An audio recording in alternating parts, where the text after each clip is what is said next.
Halo, selamat pagi anak-anak. Assalamualaikum warahmatullahi wabarakatuh.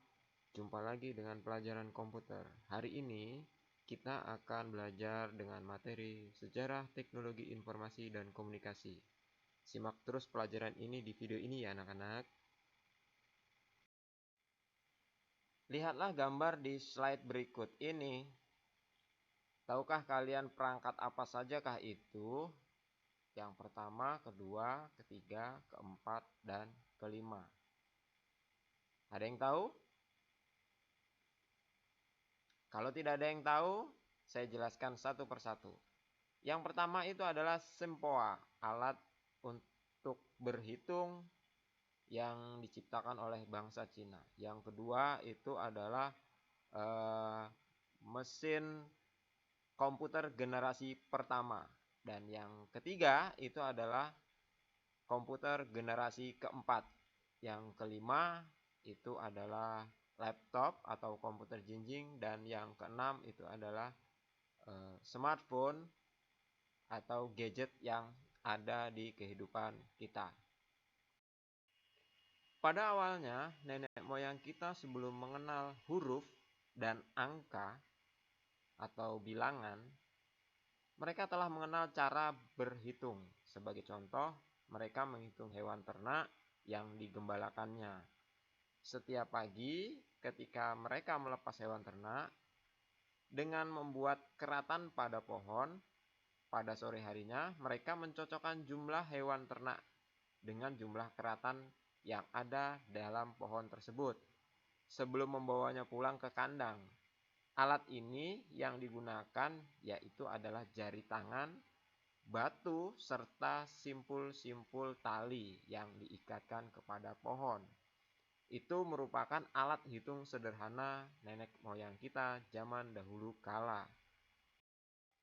Berikutnya adalah sejarah perkembangan alat hitung.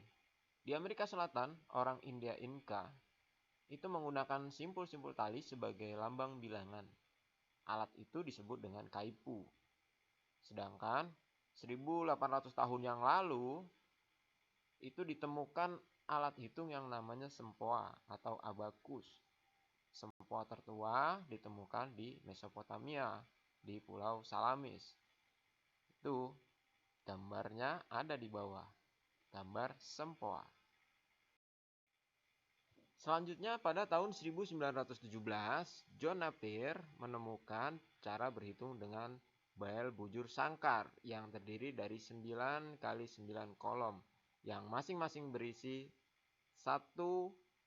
angka 1 sampai dengan 9. Alat ini bernama Napier Bone. Setelah itu, pada tahun 1621, ditemukanlah slide rule yang merupakan arah maju pada alat hitung yang bersifat mekanis. Sejarah perkembangan komputer terus berkembang. Muncul penemuan-penemuan lain dalam hal mesin komputerisasi atau komputasi atau mesin hitung. Pada tahun 1642, Blaise Pascal pada waktu itu berumur 18 tahun. Ia menemukan apa yang ia sebut sebagai kalkulator roda numerik. Kotak persegi kuningan ini yang dinamakan Pascal Line menggunakan 8 roda putar bergerigi untuk menjumlahkan bilangan hingga 8 digit. Alat ini merupakan alat penghitung bilangan berbasis 10.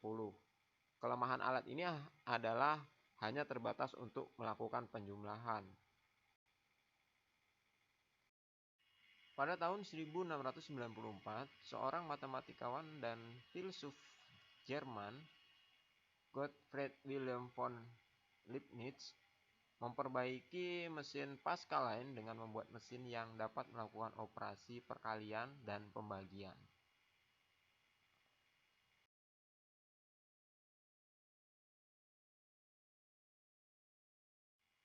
Yang selanjutnya adalah awal mula komputer yang sebenarnya. Awal mula komputer yang sebenarnya itu adalah dibentuk oleh seorang profesor matematika Inggris bernama Charles Babbage. Dinamakan mesin diferensial. Dengan menggunakan tenaga uap, mesin tersebut dapat menyimpan program dan dapat melakukan kalkulasi atau perhitungan, serta mencetak hasilnya secara otomatis. Setelah kerja dengan mesin diferensial selama 10 tahun, Babbage tiba-tiba terinspirasi untuk membuat komputer general purpose yang pertama, yang disebut Analytical Engine, yang merupakan alat komputasi atau perhitungan pertama yang menggunakan kartu. Herman Holrich pada tahun 1890 dari Biro Sensus Amerika berhasil menciptakan mesin punch card atau kartu berlubang. Dan pada tahun 1944, Howard Aiken dari Universitas Harvard bekerja sama dengan International Business Machine atau IBM berhasil membuat sebuah mesin komputer yang mampu melaksanakan serangkaian operasi aritmatika secara otomatis. Mesin ini dinamakan Mark I atau yang sering dikenal dengan komputer generasi pertama. Nah, seiring berkembangnya ilmu pengetahuan dan teknologi, komputer pun mengalami kemajuan dari bentuk fisiknya yang tadinya besar semakin kecil dan penggunaan dayanya pun semakin hemat. Yang tadinya menggunakan daya listrik yang besar, sekarang bisa menggunakan baterai litium. Berikut ini adalah ciri-ciri komputer generasi pertama. Komputer generasi pertama ini diciptakan pada masa Perang Dunia Kedua. Ciri-cirinya sebagai berikut. 1. Sistem operasinya dibuat secara spesifik untuk tugas tertentu. Ya, menghitung saja. Ya, menjumlah saja. Mengkali saja, seperti itu. Memiliki program kode biner yang berbeda, atau yang kita sering sebut dengan bahasa mesin yang berbeda. Membutuhkan banyak daya listrik. Contohnya mesin ENIAC butuh 160 kW listrik. Besar sekali, bukan? Yang selanjutnya adalah menggunakan vacuum tube sehingga ukurannya sangat besar. Ciri yang selanjutnya adalah memiliki silinder magnetik untuk menyimpan data. Nah, yang sering disebut dengan komputer generasi pertama adalah alat berupa Mark I, Mark II, IBM 702, IBM 704, dan lain-lain. Berikut ini yang merupakan ciri-ciri komputer generasi kedua. Pada komputer generasi kedua ini sudah menggunakan transistor sebagai pengganti vacuum tube. Jadi ukuran komputer generasi kedua ini jauh lebih kecil. Setelah itu, ciri yang selanjutnya adalah dikembangkan memori inti magnetik sehingga komputer menjadi lebih kecil, lebih cepat, dan dapat dihandalkan. Tentu saja lebih hemat energi karena ukurannya lebih kecil. Bahasa mesin yang digunakan sudah diganti dengan bahasa assembly yang tadinya masih menggunakan kode biner. Ciri yang selanjutnya adalah dapat diasosiasikan dengan printer. Jadi dapat digabungkan dengan printer. Jadi kalau komputernya untuk mengetiknya atau membuat datanya, printer untuk mencetaknya. Dapat juga digabungkan dengan memori penyimpanan data dan dapat menggunakan sistem operasi. Nah, ini yang termasuk dalam komputer generasi kedua. Komputer generasi kedua ini adalah lanjutan atau pensempurnaan dari komputer generasi pertama. Kita lihat di layar ada nama-namanya, yaitu ada Large, ada IBM 1401, ada UNIVAC 3, ada UNIVAC SS80, ada UNIVAC 1107, IBM 7070, dan Honeywell 800, GE 200, dan lain-lain. Dicatat ya, biar tidak lupa. Berikut ini adalah ciri komputer generasi ketiga. Pada komputer generasi ketiga ini sudah menggunakan transistor, sama seperti komputer generasi kedua. Tetapi transistor ini masih menghasilkan panas. Komputer generasi ketiga ini mengganti transistor menggunakan IC atau Integrated Circuit.